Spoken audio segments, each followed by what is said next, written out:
नमस्कार, यो हो टेलिभिजनको विशेष सन्दर्भमा स्वागत छ। म शारदा थापा। विशेष सन्दर्भमा आज हामी कुराकानी गर्दैछौँ देशको राष्ट्रिय राजनीतिकै विषयमा। यति बेला देशको राष्ट्रिय राजनीतिको कुरा गर्ने हो भनेदेखि चरम उथलपुथल भएको छ। सत्तारूढ दल नेकपा अब के हुन्छ भन्ने विषयले यति बेला चौतर्फी चर्चा पाइरहेको छ भने आलोचना पनि उत्तिकै भइरहेको छ।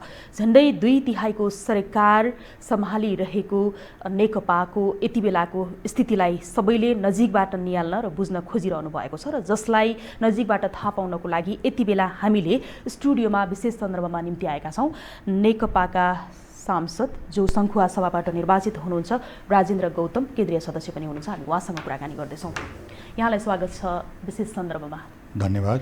जस्तो अब अहिले धेरै हामीले भूमिका बाँधिरहनु पर्दैन होइन, चौतर्फी रूपमा आलोचना तपाईँहरूको आफ्नो पार्टीको भइरहेको छ, सरकारको भइरहेको छ।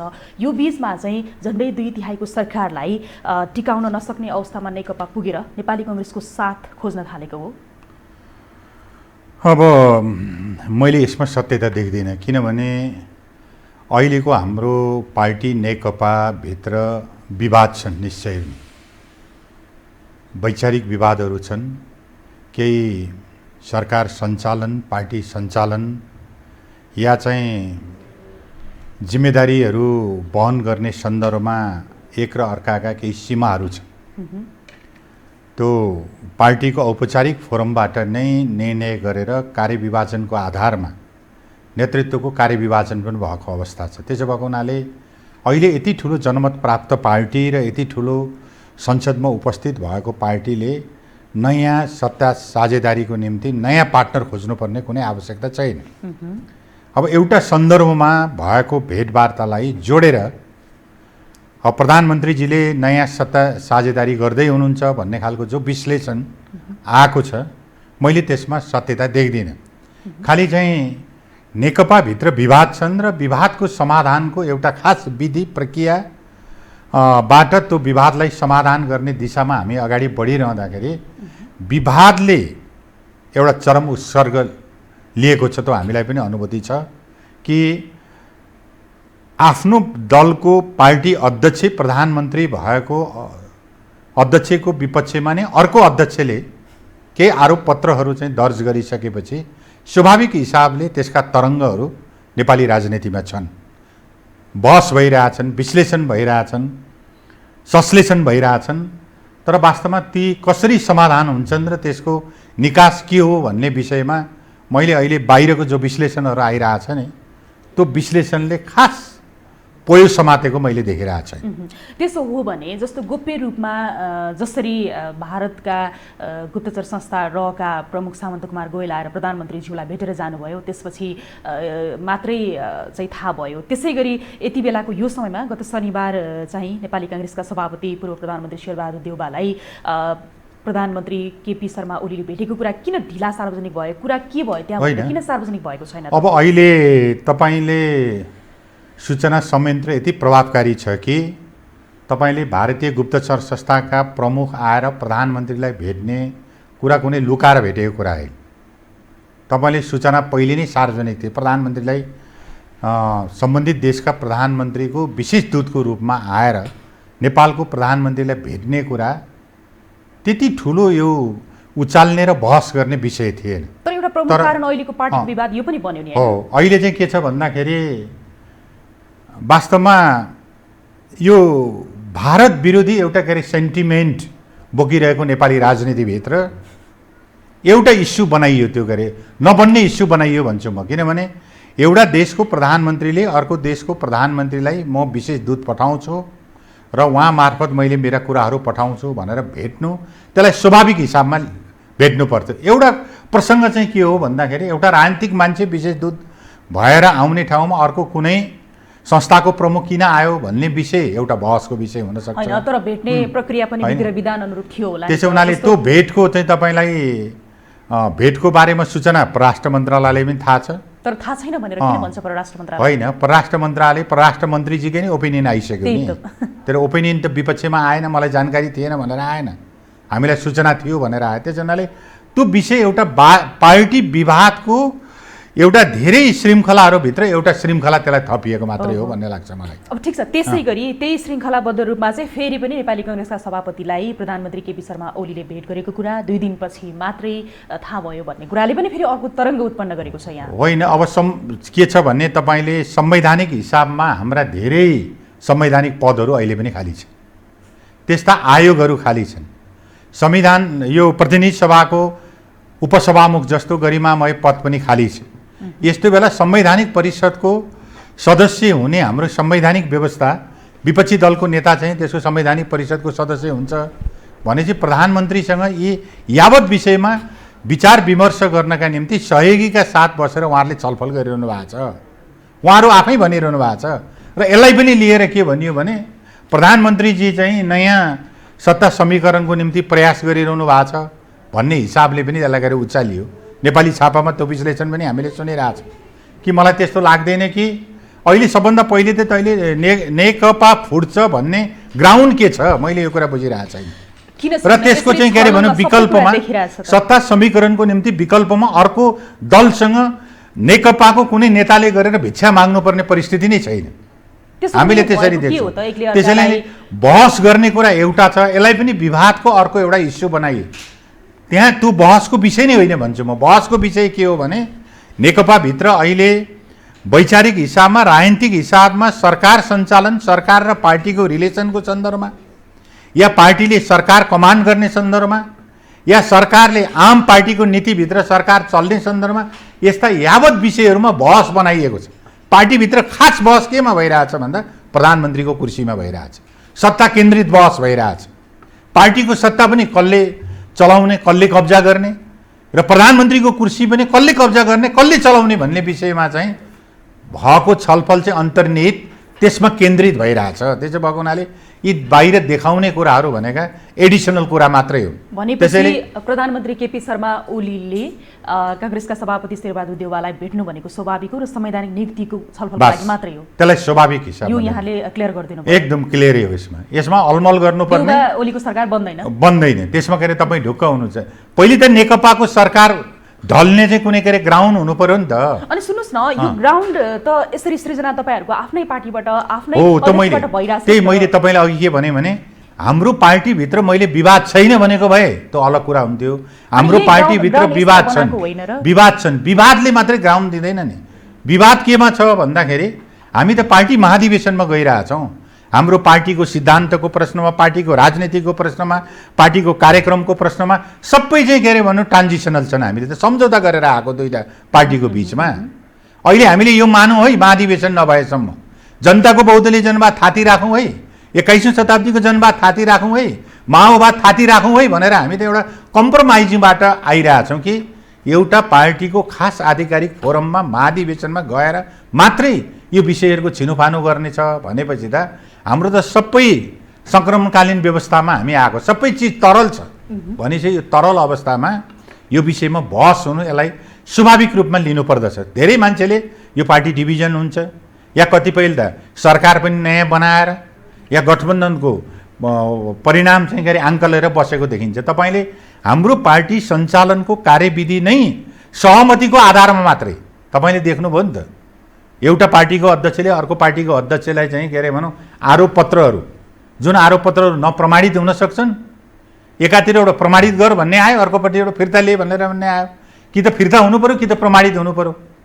र एउटा जेन्टलमेन एग्रिमेन्ट के भयो भन्दाखेरि सचिवालयको बैठकबाटै भने म अर्को सचिवालयको बैठकमा मेरो तर्फबाट तिमीले उठाएका यी यावत मुद्दाहरूमा चाहिँ मेरो आफ्नो ओपिनियन म संस्थागत ढङ्गले लिखित रूपमा मैले प्रस्तुत गर्छु भन्ने खालको एउटा कोणमा हामी अगाडि बढिसकेपछि त मैले त के बुझिरहेको छु भने यो पार्टीभित्र अब वास्तविक रूपमा सचिवालयभित्र औपचारिक रूपमा पार्टीका वैचारिक प्रश्नहरूमा अब टेबुलेसन भएर छलफल प्रारम्भ हुने भयो भन्ने बुझिरहेको छु।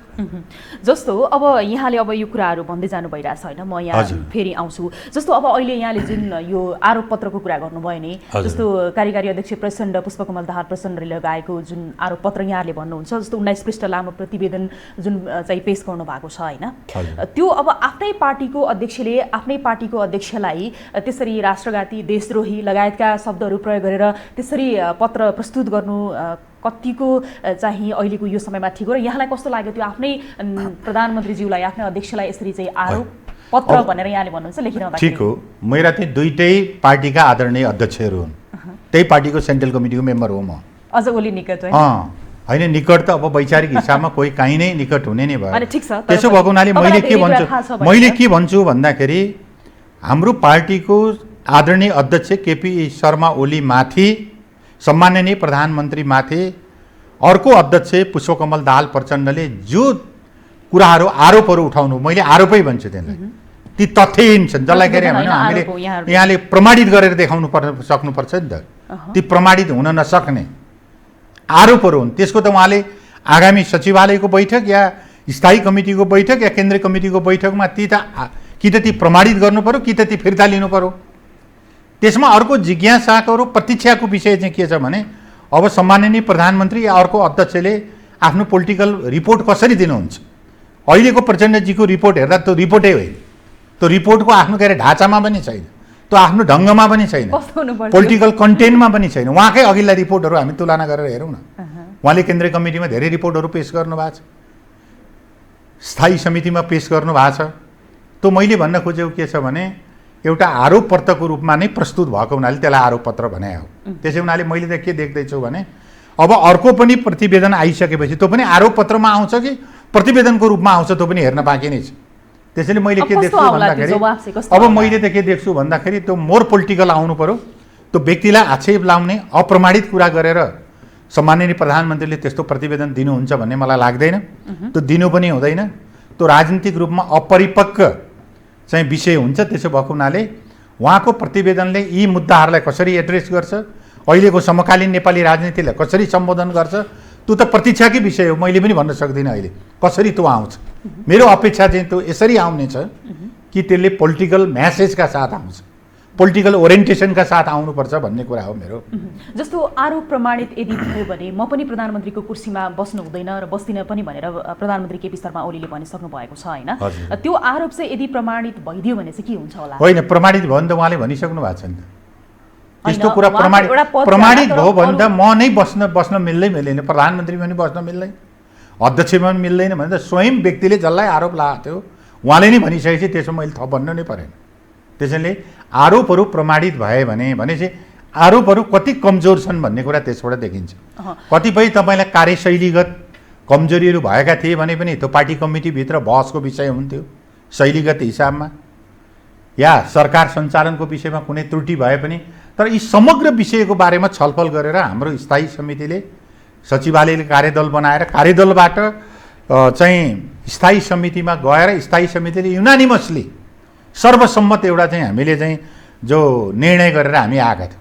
हाम्रो निर्णयको जग त्यही नै हो, त्यही निर्णयको जगमा टेकेर हामीले हाम्रो यात्रा अगाडि बढाउँछौँ। त्यसो हुनाले त्योभन्दा अर्को बाटो छैन हामीसँग। अहिले जतिसुकै ठुला कुरा गरे पनि, जतिसुकै फिराद पत्र, आरोप पत्र या जतिसुकै राखे पनि त्यसको त आखिर कमिटीमा गइसकेपछि सचिवालयले त एउटा प्रस्ताव बनाएर स्थायी समितिमा स्थायी समितिमा त प्रमाणित गर्नुपर्छ नि त, सेन्ट्रल कमिटीमा त प्रमाणित गर्नुपर्छ नि त। यस्तो सिङ्गो कार्यकर्ताले हेरिरहेछ, मिडियाले तपाईँले हेरिरहनुहोस्, जस त सबै यो त पब्लिक प्रोपर्टी भइसकेको छ नि त। त्यो हिसाबले मैले के भन्छु भने ती कुराहरू प्रमाणित हुन सक्ने कुनै सम्भावना देखिन्न। प्रमाणित भयो भने उहाँले नि के भन्नु नि, मलाई प्रमाणित गराएर देखाउनुहोस्, म प्रधानमन्त्री पनि बस्न मिल्दैन, मैले के अरे अध्यक्ष पनि बस्न मिल्दैन, होइन भने फिर्ता लियो, होइन भने फिर्ता नलिने भए मेरो कुरा सुन, त्यसमा देशको बारेमा मेरो कुराहरू आउँछन् भनेपछि त हामीले सम्माननीय प्रधानमन्त्रीजीको 13 गतेको सचिवालय बैठकमा प्रस्तुत हुने जो प्रतिवेदन उहाँले भन्नुभएको छ त्यो प्रतिवेदनको प्रतीक्षामा हामी बस्नु पर्यो। प्रतिवेदन आइसकेपछि अनि प्रतिवेदनमाथि टिप्पणी हुन्छ र अब के प्रतिवेदन आउँछ भनेर यति बेला सबैजना प्रतीक्षामा बसेकै अवस्था यति बेला रहेको छ। अब नेतृत्वको कार्यविभाजनको यहाँले अलिकति अघि कुरा जोड्नु भएको थियो, जस्तो नेतृत्वको कार्यविभाजनको कारणले गर्दाखेरि पनि यो यति धेरै गन्जागोल समस्या निम्तिएको त स्वीकार्नुहुन्छ नि तपाईँ? होइन, नेतृत्वको कार्यविभाजन एकलौटी ढङ्गले भइदिँदा होइन, कार्यविभाजन एकलौटी भएकै छैन।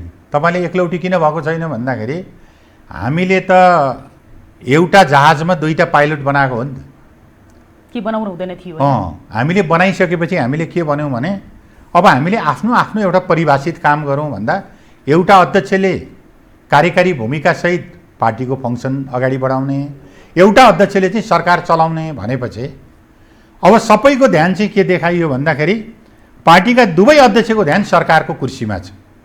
नियुक्ति कसलाई गर्छ होला, मन्त्री को बदल्छ होला, मेरो मान्छे पर्छ कि पर्दैन होला भन्ने तहमा गयो। अब आफ्नो जिम्मेवारी पुरा भयो कि भएन भन्दाखेरि प्रधानमन्त्रीको तहबाट हामीले त पार्टीले के गर्नुपर्थ्यो भन्दाखेरि प्रधानमन्त्रीसँग सम्पूर्ण विषयको हिसाब किताब माग्ने हो। सरकार कसरी सञ्चालन गरौँ, परिणाम त प्रधानमन्त्रीसँग माग्ने हो नि त।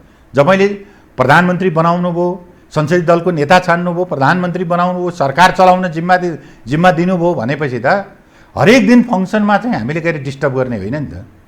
हामीले त पार्टीले के गर्नु भने पार्टीको घोषणापत्र अनुसार काम गरेको गरेन, पार्टीको आम पोलिसीभित्र सरकार चल्यो कि चलेन भन्ने कुरा त प्रधानमन्त्रीसँग हिसाब किताब माग्ने हो, त पार्टीले माग्छ।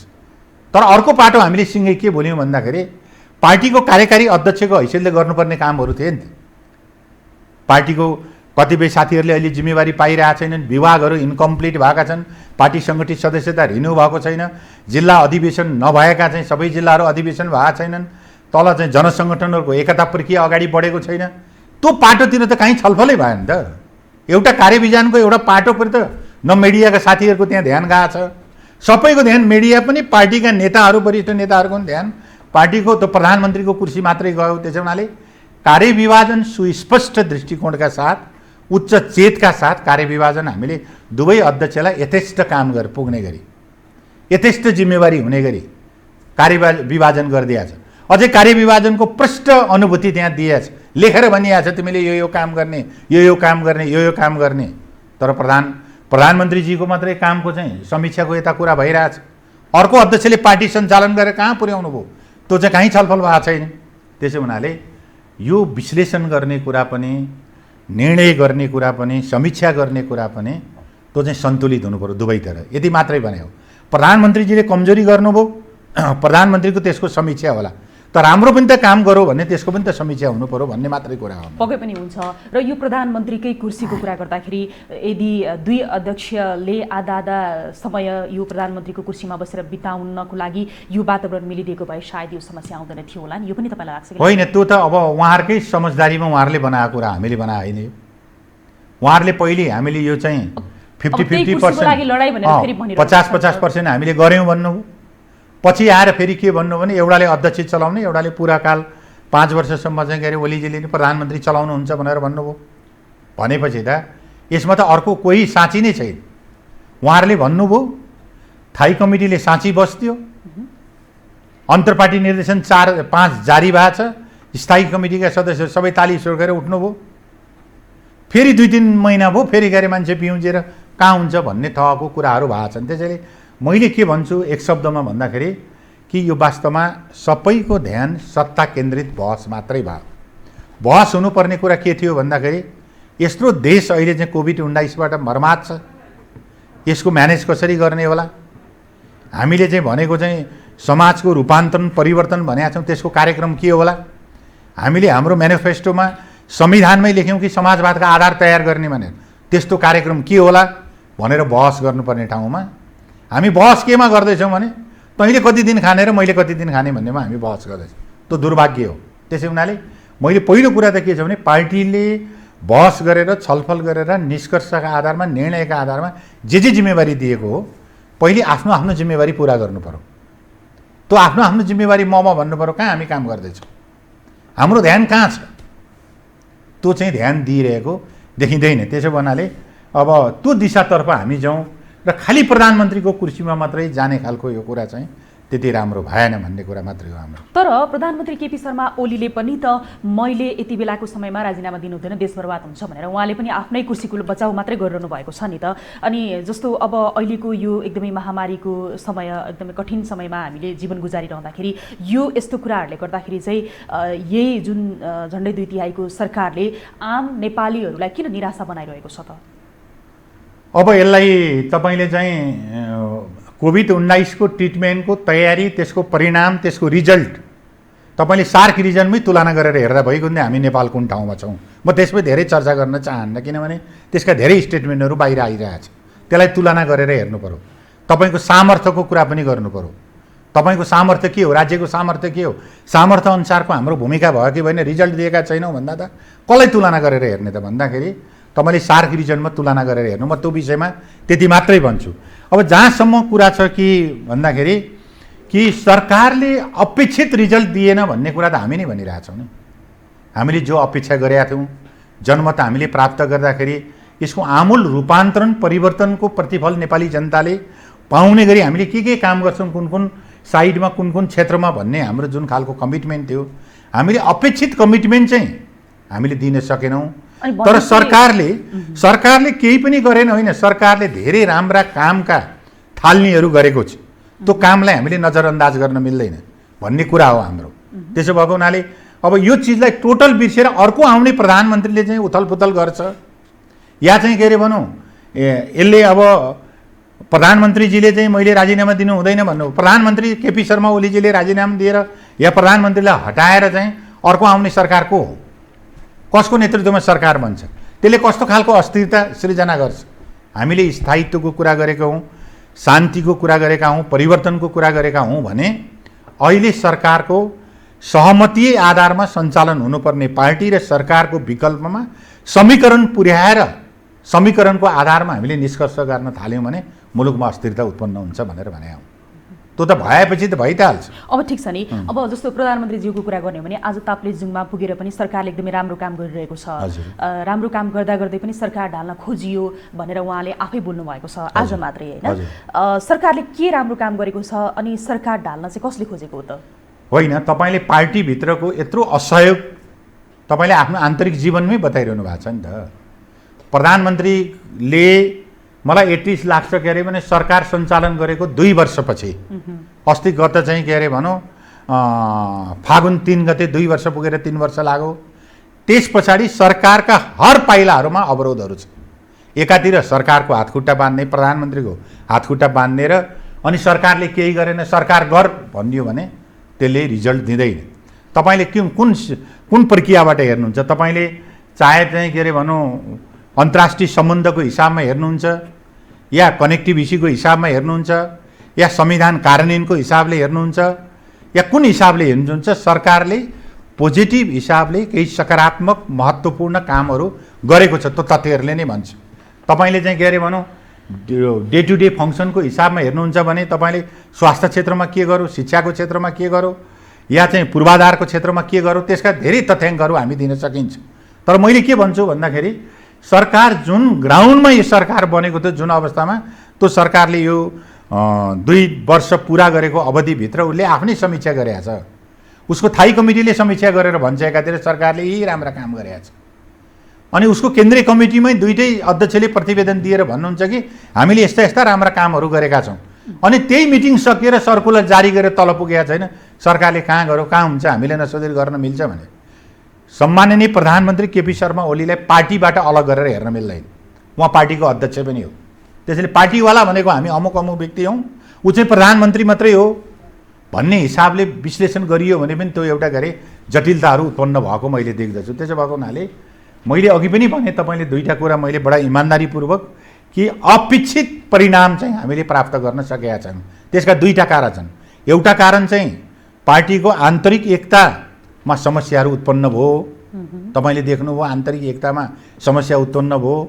दोस्रो चाहिँ के छ भन्दाखेरि हामीले सोच्दै नसोचेको, परिकल्पना नगरेको त्यस्तो एउटा कोभिड-19 जस्तो चाहिँ महामारी हामीलाई आइलाग्यो, हामीलाई मात्रै होइन दुनियाँलाई आइलाग्यो। देशको चाहिँ सामर्थ्य स्रोत हामीले त्यसमा खर्च गर्नुपर्ने हो, त्यसले विकास परिणाम निकाल्ने गरी हामीले काम गर्न सक्ने एउटा परिस्थिति आएन। र परिस्थितिको पनि आङ्कलन गर्नु हामी कुन चुनौतीका बिचमा छौँ।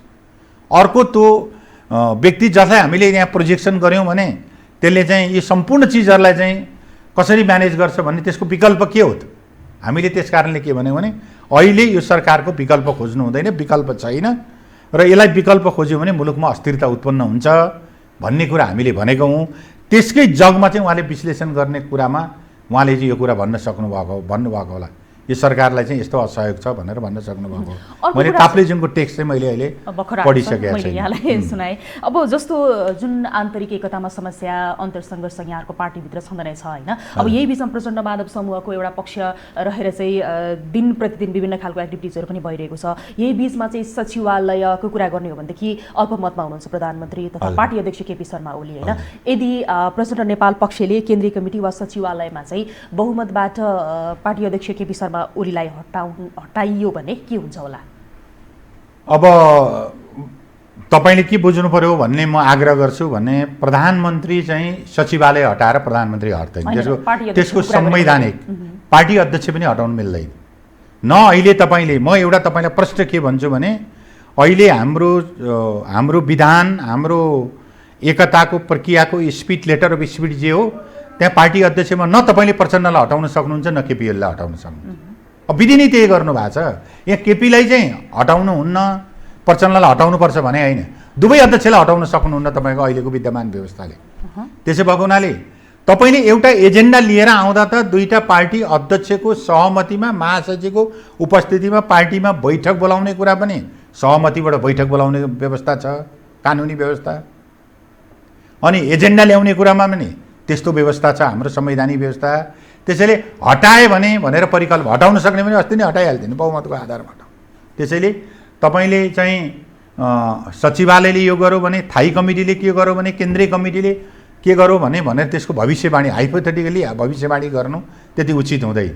त्यो त तपाईँले देख्नै भएको छ। तपाईँले त भनि नै सक्नुभयो त। अब जम्मा 9 जनाको सचिवालय छ।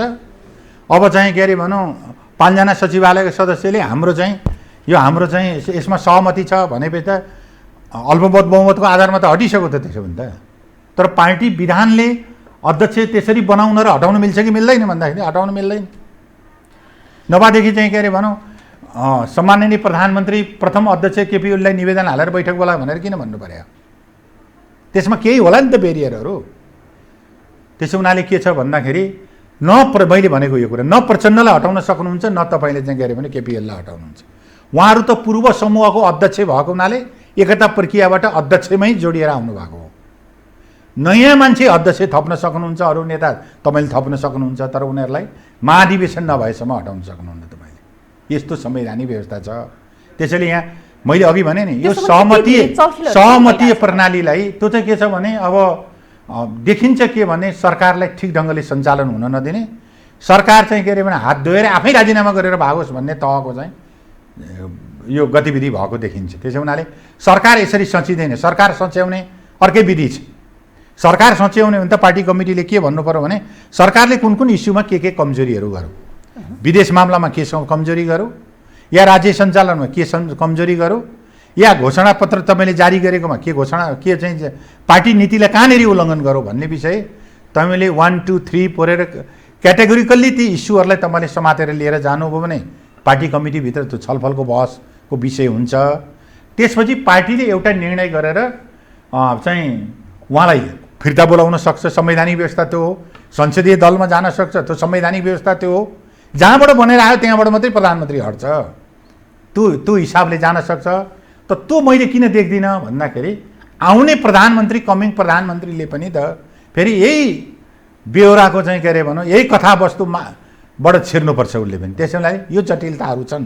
त्यसैले यी वैचारिक राजनीतिक प्रश्नहरूमा नेतृत्वका बिचमा विवाद छ भने त्यसको निरूपण गर्ने एउटा थलो भनेको पार्टीको महाधिवेशन हो।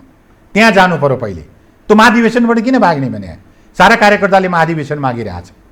त्यहाँ केपीलाई तहलाउने भने महाधिवेशनले तहलाउँछ, प्रचण्डलाई तहलाउने भने महाधिवेशनले तहलाउँछ, या अर्को कुनै वरिष्ठ नेतालाई तहलाउने भने महाधिवेशनले तहलाउँछ भने यो विधिमा नछेर्दाखेरि, विधिभन्दा बाहिर बसेर चाहिँ अब मिडियामा आएर पेपरबाजी गरेर यहाँ चाहिँ के अरे भेला गरेर चाहिँ यसको समाधान भेटिन्न। तपाईँले ठुला मेजर सबै दलहरूमा तपाईँले देख्नु भएको छ नि विवाद। हामी मात्रै होइन, नेपाली कङ्ग्रेसमा नि छ। मैले एउटा उदाहरण दिँदा भने सम्झना मात्रै गराइदिएको, त उसले आफै निरूपण गर्छ उसको कुरा।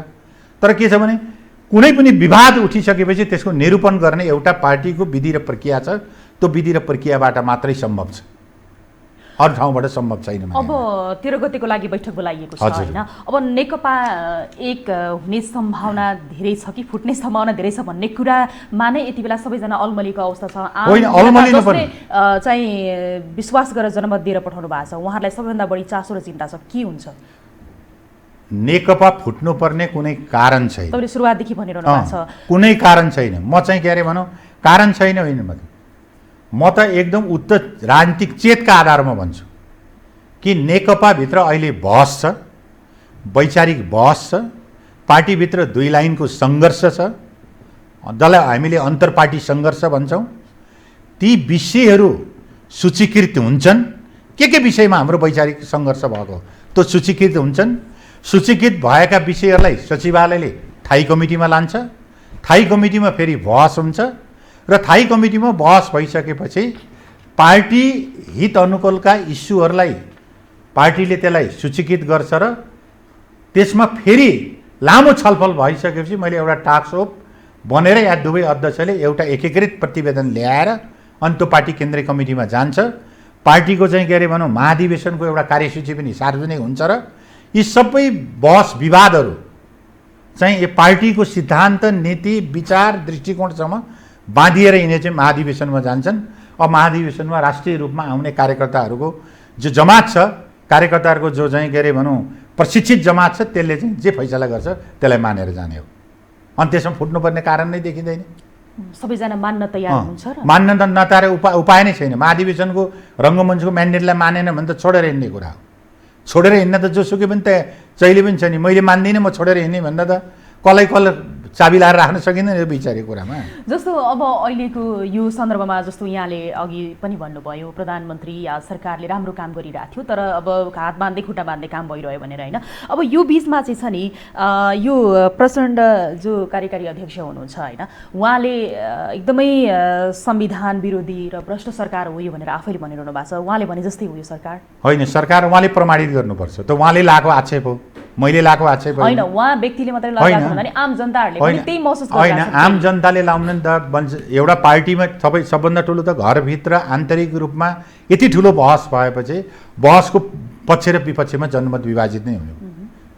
त्यो मिडिया पनि विभाजित छ, विश्लेषकहरू पनि विभाजित छन्, किनभने कुनै न कुनै दृष्टिकोणबाट गाइडेड छ। त्यसो भएको हुनाले मैले त अघि नै भने नि त उहाँको पार्टीको कार्यकारी अध्यक्षको सामु चाहिँ अब दुईवटा मात्रै विकल्प छ। एउटा विकल्प भनेको के हो भने उहाँले प्रस्तुत गरेको जो चाहिँ पत्र हो त्यो पत्र त्यसलाई मैले राजनीतिक प्रतिवेदनको दर्जा पनि दिइरहेको छु नि त। मैले फेरि बडा सचेतनतापूर्वक भनिरहेको छु। त्यो राजनीतिक प्रतिवेदनको मोडलमा पनि छैन, त्यो राजनीतिक प्रतिवेदनको इसेन्स बोकेको पनि छैन। त्यसले उहाँले केही उहाँहरूलाई लागेका कुराहरूलाई सूचीकृत गरेर एउटा सूचीपत्र बनाएर लिएर आउनु भएको छ। त्यसै हुनाले कि त यो प्रमाणित गर्नु पर्यो कि त यी आरोप पत्रहरू फिर्ता गर्नु पर्यो। त्यो कहाँ पुगेर हुन्छन् त? त्यो थाई कमिटीको बैठकमा बसेर यसमा बहस हुन्छन्। सायद उहाँहरू प्रमाणित गर्छु भनेर रेडी भए होइन, प्रमाणित गर्नु भने त ठिक छ त। प्रमाणित गर्नु भने त अर्को अध्यक्षले भनिसक्नुभयो त। उहाँले यो चिज प्रमाणित गर्नुभयो भने म झुट्टा ठहरेँ भने म दुवै पदमा चाहिँ बस्न चाहिँ योग्य छैन, म हट्नुपर्छ भनेर त भनिसक्नुभयो त उहाँले। अब यहाँभन्दा अर्को त भन्न सकिँदैन। त्यसो भएको हुनाले त्यसैले यो प्रमाणित गर्नु पर्यो। प्रमाणित गर्न सक्ने हामीले ग्राउन्ड देख्दैनौँ। त्यसैले अहिले चाहिँ मैले देश चाहिँ यो के होला भन्दा पनि अब सम्माननीय प्रधानमन्त्री अर्को अध्यक्ष केपी शर्मा ओलीको राजनीतिक प्रतिवेदन के आउँछ? त्यो यस्तै आरोप पत्रको तहमा आउँछ कि या कुनै पोलिटिकल चाहिँ के अरे रिजोल्युसनको एउटा प्रस्तावको रूपमा आउँछ कि के भनेर आउँछ? त्यसको प्रतीक्षामा चाहिँ हामी छौँ। वास्तवमा हामी पनि छौँ, मिडिया पनि छ, हामी उहाँका क्याडरहरू हामी पनि छौँ। के भनेर आउँछ त उहाँ? त्यसले मैले के देख्छु भन्दाखेरि यो व्यर्थको शक्ति सङ्घर्ष हो। अहिले मैले सत्ता सङ्घर्ष र शक्ति सङ्घर्षको एउटा चाहिँ के अरे भनौँ एक तहको एउटा पटाक्षेप भयो यहाँ आएर। अहिले भएको कुरा यति मात्रै हो।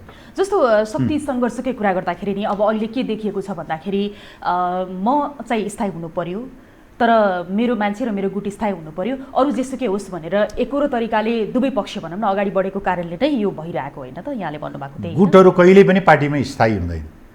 मान्छेका सम्बन्धहरू परिवर्तनशील हुन्छन्। किन गुटहरू भनेको राजनीतिक एजेन्डामा आधारित गुटहरू हुन्छन्। तपाईँले कुन दृष्टिकोणमा मलाई कुन दृष्टिकोण मनपर्छ? मलाई राष्ट्रियताको इस्युमा केपी ओलीले राखेको अभिमत मलाई के अरे मनपर्छ भनेपछि त दृष्टिकोणमा आधारित हुन्छन्, विचारमा आधारित हुन्छन्, एजेन्डामा आधारित हुन्छन् गुटहरू। त्यसैले गुटहरू आफै परिवर्तनशील हुन्छन्, गुटहरू भत्किरहन्छन् बनिरहन्छन्, गुटहरू स्थायी हुँदैन। त्यसैले उहाँले चाहिँ पुष्पलालले मदन भण्डारीले भन्नुहुन्थ्यो नि, राजनीतिमा स्थायी शत्रु र मित्र भन्ने हुँदैन।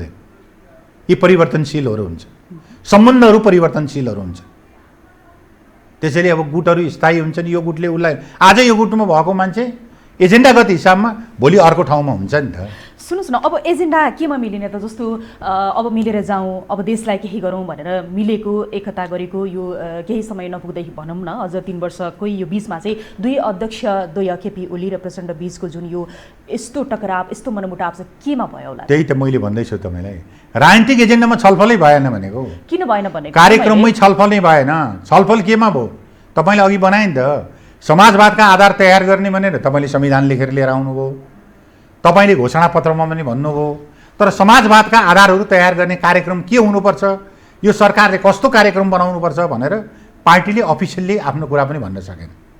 पार्टी चलाउनेहरूले एकदिनको लागि मान्नु न भनेपछि बहस चाहिँ केमा भयो भन्दाखेरि पार्टीको सत्ता र प्रधानमन्त्रीको कुर्सीमा मात्रै बहस भएको हुनाले मैले त नेतृत्वका तहका सबै उपल्लो तहका नेताजीहरूलाई मैले के भनिरहेको छु भन्दाखेरि तपाईँहरू कार्यक्रममा बहस गर्नुहोस्, तपाईँले कार्यक्रममा फरक देखाउनुहोस्। केपी ओली भन्दा माधव नेपाल म यस कारणले फरक छु भन्नुहोस्, केपी ओली भन्दा प्रचण्ड म यस कारणले फरक भन्नुहोस्। विचारको आधारमा, कार्यक्रमको आधारमा, नीतिको आधारमा, सिद्धान्तको आधारमा। यो त हामीले चुनौती दिएका दिएछौँ त तलबाट, होइन भने व्यर्थको यो सत्ता केन्द्रित, शक्ति केन्द्रित बहस नगर्नुहोस्। यसबाट समाजवाद आउँदैन, यसमा पार्टीको भविष्य छैन, यसले पार्टीको आन्तरिक जीवनलाई बलियो बनाउँदैन भनेर त हामीले भनेका भनेछौँ। तर हामीले भन्ने ठाउँ पनि कहाँ हो भन्दा महाधिवेशनको फोरम नै हो, जहाँसुकै बाटोमा भनेर त्यसलाई के अरे करेक्सन गर्न सकिन्न। त्यो चाहे चाहिँ प्रधानमन्त्रीको सन्दर्भमा होस्, चाहे चाहिँ पार्टीको कार्यकारी अध्यक्ष पुष्पकमल दाहालको सन्दर्भमा, चाहे वरिष्ठ नेता झलनाथको सन्दर्भमा होस्, चाहे चाहिँ वरिष्ठ नेता माधव कुमार नेपालको सन्दर्भमा। सौभाग्यले तपाईँलाई म म के कुरा राख्छु भने हाम्रो पार्टी नै त्यस्तो पार्टी हो जहाँ एउटा वर्तमान प्रधानमन्त्री, 3टा त भूतपूर्व प्रधानमन्त्रीहरू यहाँ छ भने उहाँहरूले कम्तीमा आफ्नो आफ्नो प्रधानमन्त्री कालमा मैले के काम गरेँ होला, पार्टी निर्णयलाई कसरी कार्यान्वयन गरेँ होला, मैले कस्तो कस्तो काम गरेँ होला, सरकार बनाउँदा पार्टीमा कसरी चाहिँ के अरे भनौँ पार्टीको निर्णयलाई अख्तियार स्वीकार गरेर गरेँ भनेर आफ्नो कार्यकालको पनि समीक्षा गरे पनि पुग्थ्यो। त्यो पनि उहाँहरूले बिर्सनुभयो भने मैले।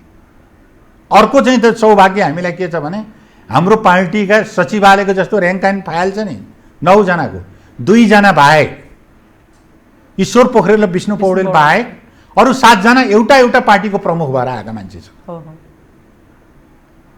भनेपछि यस्ता जिम्मेवार मान्छेहरू हेर्नुहोस् के भएको त यो। प्रधानमन्त्री नै प्रधानमन्त्री भएका, अध्यक्ष नै अध्यक्ष भएका, कहिलेकाहीँ म अध्यक्ष छैन अहिले अर्कै छ भनेर किन बिर्सेको, अहिले म प्रधानमन्त्री होइन अर्कै प्रधानमन्त्री हो भनेर किन बोलेको, म त पुरानै प्रधानमन्त्री हो पो जस्तो लाग्छ त भन्ने हिसाबले पनि यसले गरे समस्या उत्पन्न भएको छ। जस्तो यहाँले भन्नुभयो नि यो राजनीतिक बहसै भएन, खालि प्रधानमन्त्रीको कुर्सीको लागि मात्रै बढी, सत्ताको लागि मात्रै बढी बहस भयो भनिरहनु भयो नि। यो भनिरहँदाखेरि अहिलेसम्मको कार्य समयावधिमा प्रधानमन्त्री केपी शर्मा ओली रहनु भएको छैन, त्यसपछि उहाँको यो समयावधि बेकारको हो? बेकारको कसरी भने तपाईँलाई एउटा उदाहरण दिन्छु नि म। जस्तो तपाईँले चाहिँ एउटा उदाहरण मात्रै, धेरै विषयमा म त्यसो प्रवेशै गर्न चाहन्न थिएँ, तपाईँले लिएर आउनुभयो। जस्तो नेपाल भारतको सीमा समस्याको कुरा अहिले नै केपी ओलीले आएर उठाउनु पर्ने कारण किन पर्यो त? अरू प्रधानमन्त्रीले किन उठाएको? आखिर बहस त त्यो कोणबाट भएको छ त कहिले? प्रचण्डजी प्रधानमन्त्री हो, उहाँले उठाएको भए हुन्थ्यो नि त। माधव नेपालजी प्रधानमन्त्री उहाँले उठाएको भए हुन्थ्यो नि त। झलनाथजी प्रधानमन्त्री हो, उहाँले उठाएको भए हुन्थ्यो नि त। बाबुरामजी अहिले ट्र्याकै छोडेर बाहिर छ, उहाँले उठाएको हुन्थ्यो नि त, किन उठायो? केपी ओलीकै पालामा किन उठायो त? आज इस्युलाई तपाईँलाई राष्ट्रियताको सन्दर्भमा एउटा नेताले सीमा समस्यालाई कसरी अनुभूत गरो, कसरी राष्ट्रिय राजनीतिलाई त्यसमा स्थापित गर्ने कोसिस गरो। अब सुन्नुहोस् है, मैले एउटा उदाहरण दिएको तपाईँलाई। अब सीमा विवादको कुरा जुन यहाँले जोड्नु भयो नि, कसरी उजागर गर्नुभयो भनेर, अब यो गरिरहँदाखेरि जुन नक्सा बनाइयो सबैजना हर्षले गदगद भए, तर पाठ्यक्रमबाट हटाइयो, चुचे नक्सा हटाइयो, यो कुरा किन आइरहेको? त्यो होइन, त्यो त तपाईँको के छ, त्यसको एउटा प्रोसिडियर हुन्थ्यो। प्रोसिडियर पुरै होइन, प्रोसिडियर भनेको के हो भन्दा त्यसको अथोरिटी कोसँग छ? भूमि सुधार मन्त्रालय छ, त्यसको अथोरिटी कोसँग छ? नापी विभाग छ। उसले अन्तिम अथोरिटी दिएर त्यो मन्त्रालयबाट आइसकेपछि मात्रै शिक्षा मन्त्रालय छाप्ने हो। त्यो उनीहरूको अथोरिटीको कुरा हो। त्यसमा चाहिँ सूची नक्सा नहटा नराख भनेर प्रधानमन्त्रीले जसरी हुन्छ त्यो घुमाएर ल्याएर प्रधानमन्त्रीलाई त्यो विवादमा हालिदिने, त्यो प्रक्रियामा गयो। आफ्नो आफ्नो अथोरिटीको काम गर्नु पर्यो। तपाईँको र मेरो यहाँ अथोरिटी के छ अहिले? हामीले योभन्दा अर्को काम गर्न सक्दैनौँ। त्यही हिसाबले गर्दाखेरि के छ भने तपाईँलाई नक्सा सम्बन्धी, सीमा सम्बन्धी, त्यसको सीमा चाहिँ के अरे भनौँ रेखाङ्कन गर्ने सम्बन्धी त्यसको पनि त एउटा अथोरिटी छ। त्यो अथोरिटीसँग कुनै सोधपुछै नगरिकन, उसले कुनै कुरा नभनिकन, उसको ओपिनियन बाहिर नआइकन, उसले नक्सा अपडेट गरेर नदिइकन अर्कोले छाप्न मिल्दैन। यति सामान्य नर्म्स पनि हामीले बुझ्दैनौँ र बहस गर्छौँ भने त यो त जटिल हो नि। यो के गरेको तपाईँले त्यहाँ नसोधिकन भनेर प्रधानमन्त्रीजी जिन्दा प्रधानमन्त्रीले राख्नै दिएन भनेर यही हो अन्तर्विरोधको चाहिँ के अरे भनौँ, त्यसमा पनि ल्याएर अन्तर्विरोधमा यो त तपाईँहरूको आफ्नै पार्टीको नेताहरूले नै हो। यस, सबैजनाले त्यही त मैले भने त पार्टीभित्र एउटा असामान्य स्थिति छ। हामी विवादमा छौँ, दोहोरो एउटा के अरे अन्तर्पार्टी सङ्घर्षको परिस्थितिमा छौँ। अनि कसरी चल्छ पार्टी? यो केही कुरा पार्टी चाहिँ चलाउनका लागि हामीले महाधिवेशनमा घिचाएर लिएर जाँदैछौँ। हामीले डोर्याएर समय लम्ब्याउने मात्र काम भइरहेछ होइन। अब त्यसको के विकल्प छ त? अर्को विकल्प छैन। हाम्रो संवैधानिक विकल्प त्यही हो, विधानको विकल्प त्यही हो, कानुनको विकल्प त्यही हो। त्यो विकल्पभन्दा हामी अर्को ठाउँमा जान सक्दैनौँ। अब छ नि जुन यो विवाद रहेको छ, नेकपा विवादको कुरालाई लिएर छिमेकी देश भारत र चीन दुवैजनाले चाहिँ एकदमै चासो देखाइरहेका छन्। र अझ केही दिन अगाडि त के पनि कुरा आइरहेछ भने नेपालका लागि चीनकी राजदूत हाउ याङछीको चाहिँ महत्त्वपूर्ण भूमिकाको कारणले गर्दाखेरि यति बेला नेकपाको यो विवाद चाहिँ मत्थर भयो भन्ने कुरा समेत आयो। यो कुराहरूलाई चाहिँ तपाईँ कसरी लिनुहुन्छ? अब पहिलो कुरा के छ भने देशै हाम्रो सार्वभौम सत्ता सम्पन्न राष्ट्र हो। पार्टीहरू सार्वभौम छन्। कुनै एउटा देशको एम्बेसीले आएर, एम्बेसडरले आएर यो गर यो नगर भन्न अहिले नेपालका पार्टीहरूलाई एटलिस्ट पनि नेकपा, नेपाली कङ्ग्रेस जस्ता सिनियर पार्टीहरूलाई त्यो भनेर त्यसको गाइडेन्समा पार्टीहरू चल्छन् भन्ने कुरा म त्यसलाई चाहिँ के अरे भनौँ त्यति म पत्याइहाल्दिनँ। म व्यक्तिगत रूपमा मेरो लेभलमा पनि म पत्याउँदिनँ। स्वाभाविक हिसाबमा तपाईँहरूले फुट्नुहुन्न भनेर भन्न सक्लान् एउटा डाइलगको क्रममा, एउटा भेटघाटको क्रममा, शिष्टाचार भेटघाटको क्रममा तपाईँहरूको दलभित्र के भएको यो भनेर सोध्न सक्लान्। तर उनीहरूले गाइडेन्स गरेर चाहिँ पार्टीको चाहिँ के अरे भनौँ विवाद हुन्छ, विवाद मिल्छ र विवाद हुन्छ भन्ने कुरालाई म मान्दैन। भनेपछि यो चाहिँ सबै भ्रमपूर्ण कुरा होइन। उहाँहरू भेटघाट गर्न सक्छ। भेटघाट गर्दा दुनियाँको अगाडि छर्लङ्गै छ त, भेटिरहेछन्, मान्छेहरू गइरहेछन्। मैले यो इस्युमा भेटेँ, उयो इस्युमा भेटेँ भनिरहेछन्। त्यसो भएको हुनाले मेरो पार्टी मिलाइदेऊ भनेर तिनका निवेदन पनि कसैले हालेको छैन। नेकपाले हाल्दा पनि हाल्दैन, हाल्नु औचित्य पनि छैन। त्यो संविधान विरोधी कुरा हो, हाम्रो विधान विपरीत कुरा हो, हाम्रो सार्वभौम सत्ता विपरीत कुरा हो। त्यसो भएको हुनाले त्यसमा कसैले भरोसा गरेको छ भने त्यो चाहिँ के अरे भने उसको कमजोरी मात्रै हो। अब नेकपाभित्र यति धेरै विवादहरू छ, यति धेरै कलह अन्तरसङ्घर्ष रहेको छ होइन, तर संसदीय दल चाहिँ अहिले निष्क्रिय छ। किन? अब संसदीय दलको त अब संसदै तपाईँले 6 महिनाभित्र बोलाउनु पर्ने, संसदै आएको छैन, बोलाएको छैन। मलाई लाग्छ पुस 18 गतेभित्र 15 गतेभित्र संसदको अधिवेशन आह्वान हुनसक्छ। आज मैले एउटा न्युज नै हेरेको थिएँ कि अब हामी तयारी हालतमा छौँ भन्दा आह्वान हुनसक्छ। अब दलको चाहिँ के अरे भनौँ त्यसपछि संसदीय गतिविधि चाहिँ प्रारम्भ भएपछि संसदीय दलका बैठकहरू बस्छन्। दलको भूमिका चाहिँ संसदको गतिविधिसँग बढ्ता जोडिन्छ। त्यसैले उसले चाहिँ पार्लियामेन्टले त प्रतिनिधि सभा, राष्ट्रिय सभाले त संसदीय दल मात्रै जान्दछ नि। त्यसले बैठकहरू आरम्भ भएपछि दलको भूमिका चाहिँ मेजर बनेर आउँछन्। त्यो प्रक्रिया आरम्भ भएपछि दलको भूमिका हामीले अपेक्षा गरे भन्दा पनि द्रुतगतिमा अगाडि बढ्छ। तर अहिले हामीले यहाँबाट अपेक्षा गर्दाखेरि त्यो प्राप्ति हुनु। अहिले चाहिँ पोलिटिकल पार्टी हामी समयको प्रतीक्षामा छौँ। हामी अब अधिवेशन चाँडै डाक्नुपर्छ। नेसनल इस्युहरू, धेरै इस्युहरू छन्, या पिपुल कन्सर्न इस्युहरू पनि छन्। अब नेसनल कन्सर्न इस्युहरू पनि छन्। पार्टीहरूका विवादका विषयले उठेका कतिपय अरू नीतिगत वैधानिक प्रश्नहरू पनि होलान् त्यहाँ। ती विषयहरू छलफल हुन्छन्। त्यसमा चाहिँ पार्लियामेन्ट हुँदैन कि अब 2 दिन ढिलो भयो भनेर त्यसमा एकदम चिन्ता गरेको मैले देखिरहेको छु। त्यो चिन्ता गर्नु पर्दैन। त्यो प्रक्रियामा सरकारले बोलाइहाल्छ, नबोलाउने कारणै छैन। त्यसबाट हट्न मिल्दैन, भाग्न मिल्दैन। प्रधानमन्त्रीले, सरकारले भाग्न मिल्दैन, फेस गरेर जाने हो नि त। अस्ति चाहिँ अब तपाईँको बैठकमा कहाँ आउँछ प्रधानमन्त्रीले बैठक बहिष्कार गरिदिने भनेर आयो न्युज। हामीले सोध्यौँ प्रधानमन्त्रीजीले के तपाईँ बैठकमा जाने होइन भन्यो। म बैठकबाट भाग्ने मान्छे हो र जाने हो भाषण गर्ने हो आफ्नो कुरा राखेर आउने हो। कसले भन्यो तपाईँहरूलाई भन्यो? मिडिया भनिरहेछ। यस्तो खालको एउटा चाहिँ परिस्थिति छ। त्यसो भएको हुनाले पार्लियामेन्टबाट भाग्ने भन्ने कुरै छैन। ठिक छ। अब यो जुन पार्टी विवादकै कुरा छ नि, फुट्छ कि जुट्छ होइन, पार्टी तपाईँ निर्धक्क तपाईँको भन्नुभयो त्यही त फुट्दैन, फुट्नुपर्ने कारणै छैन भनेर यहाँले भनिरहनु भएको छ। तर गुटबुगुट बनाएर चाहिँ जुन चाहिँ 10 दिनको समय माग्ने, भित्रभित्रै चाहिँ के गर्ने, एक पक्ष एकातिर सशङ्कित, अर्को पक्ष अर्कोतिर सशङ्कित, यो अवस्था चाहिँ किन भइरहेछ? के हुन्छ यहाँले भनिदिनुहोस् न, एकदम फ्याक्ट भनिदिनुहोस् न। मैले एकदम फ्याक्टै भनिदिइहालेँ नि त तपाईँलाई। अघि मैले दुईवटा कुरा भनिदिएँ भन्नुभयो त्यही त। एउटा चाहिँ चाचावटा प्रधानमन्त्री भएको, अरे हुनुहुन्छ त्यो व्याख्या नगरिकन के हुन्छ भन्ने कुरा, के हुन्छ भन्ने कुरा त पार्टी डिभिजन हुनका निम्ति त्यसको वैचारिक, राजनीतिक, सैद्धान्तिक ग्राउन्ड चाहिन्छ। अब के भनेर विभाजन हुने त्यो ठाउँ छैन। नेसनल इन्ट्रेस्ट पनि, यहाँको पिपुलको माग पनि पार्टीहरू डिभिजन होस् भन्ने छैन। कार्यकर्ताको माग पनि पार्टी डिभिजनको पक्षमा छैन।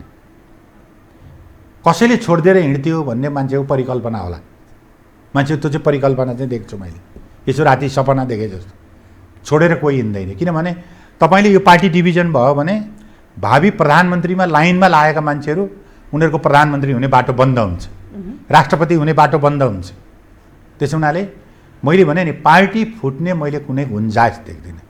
ठाउँ छैन भने मैले त्यसका यावत तथ्यहरू छन् मैले बताइसकेँ।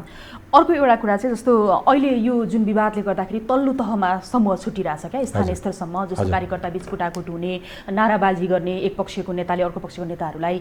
अब यो किन यस्तो भइरहेछ? यसले के सन्देश दिइरहेछ? त्यसमा दुईवटा कुरा हो। एउटा चाहिँ पार्टीका नेसनल डिबेटमा रहेका इस्युहरूको तल गएर क्याम्पेनिङ गर्न थालियो भने त्यसको विपक्षमा हुने कार्यकर्ताले प्रश्न उठाउँछ। त्यस्ता नेसनल डिबेटहरू, पार्टीमा डिबेट भएका विषयहरू पार्टीमा नै समाधान गरेर पार्टीको दृष्टिकोण बनाएर लिएर जानुपर्छ। तपाईँले त्यो चितवनको घटनामा इङ्गित गर्नुभएको होला। त्यो चितवनको घटना अब के कारणले भयो, अब पार्टी स्ट्यान्डिङ कमिटीको सदस्य गएर त्यहाँ बोल्नु भएको छ, उहाँको कन्टेन्टले पनि प्रष्ट गर्ला। तर जे घटना घट्यो त्यो दुर्भाग्यपूर्ण घटना हो। त्यस्तो घटना नगर्नका लागि नेतृत्व सचेत हुनुपर्छ, त्यो गर्न दिनुहुन्न, त्यसलाई चाहिँ के अरे कन्ट्रोल गर्नुपर्छ भन्ने हाम्रो अभिमत हो। हामीले त्यो राखिसकेका छौँ। तर के छ भने मैले अघि पनि तपाईँलाई पुरानो ठाउँमा के ल्याउँछु भन्दाखेरि कुनै इस्युमा नेसनल डिबेट पार्टीभित्र भइरहेछ, पार्टी लिडरसिप भने त्यसको पक्ष विपक्षमा तल हामीले अभिमत लिने दिने गऱ्यौँ भने त्यसले स्वाभाविक हिसाबले पक्ष र प्रतिपक्षमा कार्यकर्ता उभिन्छन्, त्यसले डिबेट गर्छ। त्यसो इस्युहरू चाहिँ सडकमा लगेर डिबेट गर्नुहुन्न, पार्टीको इन्टरनल फोरमभित्र डिबेट गर्नुपर्छ। सेन्ट्रल कमिटीमा हुनेले सेन्ट्रल कमिटीभित्र, थाई कमिटीमा हुनेले थाई कमिटीभित्र, सचिवालयमा हुनेले सचिवालयभित्र डिबेट गर्नुपर्छ। गलत हो त्यो। गलत ठिक छ। अब यहाँ सङ्खुवा सभाको प्रतिनिधि हुनुहुन्छ होइन, जहाँ नाका पर्छ किमाथाङका, अहिलेसम्म खुलेको छैन, कहिले खुल्छ, के छ स्थिति? अब तपाईँले यो ठिकै सन्दर्भ उठाउनु भयो कि यो सङ्खुवा सभाको नाका मात्र होइन, प्रदेश नम्बर 1 र नेपाल सरकारकै प्रायोरिटी 1 मा परेको नाका हो यो, उत्तर दक्षिण किमाथाङका नाका भनेको। और यो नाका प्रधानमन्त्रीज्यूले नै अवलोकन गरेर आइसक्नुभयो। अहिले भर्खरै सम्माननीय प्रधानमन्त्री, भौतिक पूर्वाधार मन्त्री र मुख्यमन्त्री समेतको टोलीले गएर हेरेर आइसक्नु भएको छ, अनुगमन गरेर आइसक्नु भएको छ। र उहाँले चाँडोभन्दा चाँडो यसलाई अगाडि बढाउने चाहिँ सरकारको प्रतिबद्धता छ, हामी लाग्छौँ भनेर पब्लिकको बिचमा कमिटमेन्ट गरेर पनि आउनु भएको छ। त्यसैले त्यहाँ जम्मा हामीले 14 किलोमिटर बाटो ट्र्याक ओपन हुन बाँकी छ, त्यो हामीले नेपाली सेनालाई दिएका छौँ। उसले डिपिआर बनाइसकेका छ, त्यसले एउटा चाहिँ कामको अन्तिम चरणमा पुगेको छ र उसले मैले काम सुरुवात गरेको 1 वर्षभित्र यो चाहिँ ट्र्याक ओपन हुन्छ भन्ने हामीलाई कमिटमेन्ट गरेछ। आशा गरौँ यो चाहिँ 1 वर्षभित्र उसले काम मङ्सिर महिनादेखि सुरुवात गर्छु भनेको छ। मङ्सिर पनि लागिसक्यो होइन, त्यसको हामी ध्यान आकर्षण गराउँछौँ। त्यो चाँडै चाहिँ त्यो खुल्ला र त्यो वास्तवमा छिमेकी मित्र राष्ट्र चीन र भारतको बिचको त्यो चाहिँ एउटा महत्त्वपूर्ण ट्रान्जिट पोइन्टको रूपमा त्यो नाकाले काम गर्छ। त्यो 12 महिना चल्छ। फेरि त्यो एकदम नदीको किनारको नाका हो, अरुण नदीको किनारको नाका हो। त्यसैले अरू नाका जस्तो त्यो नाका होइन। त्यो 2553 मिटर हाइटमा मात्रै छ। त्यस हिसाबले त्यो नाका चाँडो खुलोस् भन्ने हाम्रो अपेक्षा हो त्यहाँको प्रतिनिधिको हिसाबले। त्यसको निम्ति सिङ्गो सरकारको ध्यान आकर्षण गराइएको छ। राजनीति किचलोमा रहनु भएन भन्ने कुरा हो र अब पार्टी फुट्दैन यहाँको निष्कर्ष? एकदम फुट्दैन। धेरै धेरै धन्यवाद यहाँलाई जानकारीको लागि अनि आफ्नो विचार समयको लागि। यहाँलाई पनि धन्यवाद छ। मेरो विचार। दर्शकवृन्द, यति बेलासम्म हामी विशेष सन्दर्भमा कुराकानी गरिरहेका थियौँ। राजेन्द्र गौतम जो नेकपा सांसद हुनुहुन्थ्यो, उहाँसँगको यो कुराकानीसँगै आजको लागि विशेष सन्दर्भको समय सकिएको छ। यो टेलिभिजन हेर्दै गर्नुहोला। शारदा थापा बिदा हुन्छु। नमस्कार।